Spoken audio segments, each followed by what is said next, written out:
Okay, folks, welcome back. We've got a really interesting deep dive for you today. We're going to be taking a look at the life of a guy named Arvid Kringelbotten. Sounds interesting. Yeah, and it's wild. We're doing this whole deep dive based on just this one simple document.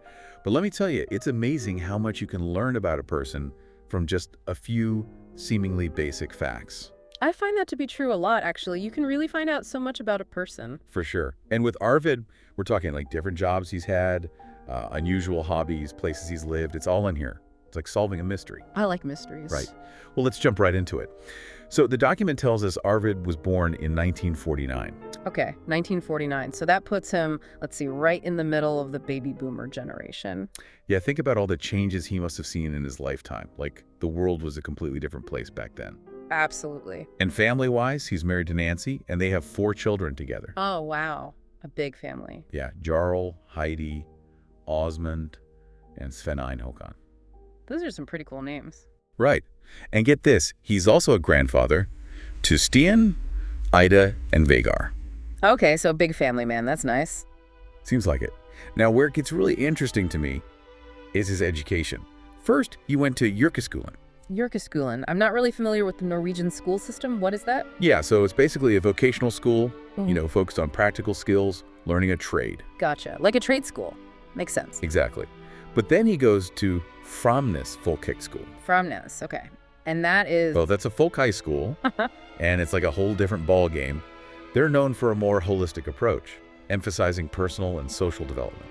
Interesting. So from practical skills to a broader perspective on life, almost like two opposite ends of the spectrum. Right. Makes you wonder, what was Arvid drawn to in both? Was he trying to find a balance? Maybe he's someone who loves to learn new things, no matter what they are. Could be. It definitely points to a multifaceted personality, someone open to exploring different paths. I like that, exploring different paths. Now, the document also mentions he served in the Norwegian military. Up north, too. Oh, wow. Northern Norway. That's got to be pretty intense. Rugged terrain, harsh weather. Yeah, I've heard stories.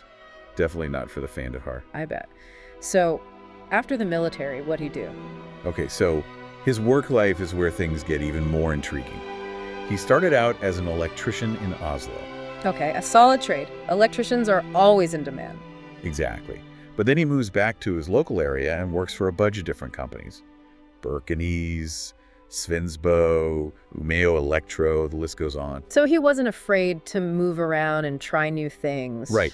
And not only that, in the middle of all this, he starts his own business. No way, really? What kind of business? A heat pump business called Varmpump Vest. Varmpump Vest. Cool name. Heat pumps, huh? That's pretty specialized. I wonder if that was a growing market at the time. Yeah, that's what I was thinking too. Was he jumping on a new trend? Or was he just super passionate about heat pumps? Or both. We see that a lot with entrepreneurs, right? A mix of passion and a good sense of opportunity. Absolutely. Oh, and this is the kicker. He also worked for the fire department at the Haugesund Airport. Hold on, so he was an electrician, a business owner, A&D, a firefighter. Yeah, talk about a diverse resume. This guy clearly wasn't afraid of a challenge or trying new things. Wow, that's impressive. Makes me wonder what drove him to keep pursuing such different paths. Right. Okay, now ready for the really interesting part. His hobbies. Okay, let's hear it. What does this guy do in his free time after all that? Well, some of it's kind of expected. Puttering is one, and renovation. Makes sense, given his electrician background. Totally. But then there's this trio that I just can't wrap my head around. He's into stone polishing, playing with magnets, Gandhi using magnifying glasses. What's the connection there? That is a pretty unique combination. It's like he's fascinated by exploring the world at different levels. The stones, natural materials, polished to reveal their inner beauty. Then the magnets, representing these invisible forces. And with the magnifying glass, he's zooming in on details, seeing the world in a whole new way. It's like he's a scientist, an artist, and an explorer all rolled into one. Exactly. It makes me think about what Arvid would consider the highlights of his life. What would he be most proud of? That's a great question, and it really hits home how much you can learn about someone, even from a simple document. It's a good reminder that everyone has a story to tell, a unique journey that shaped who they are.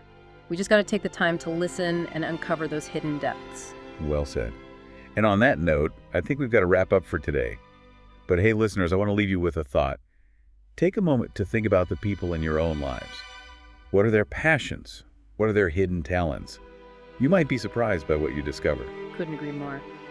Thanks for joining us for this deep dive, and we'll catch you next time. See ya.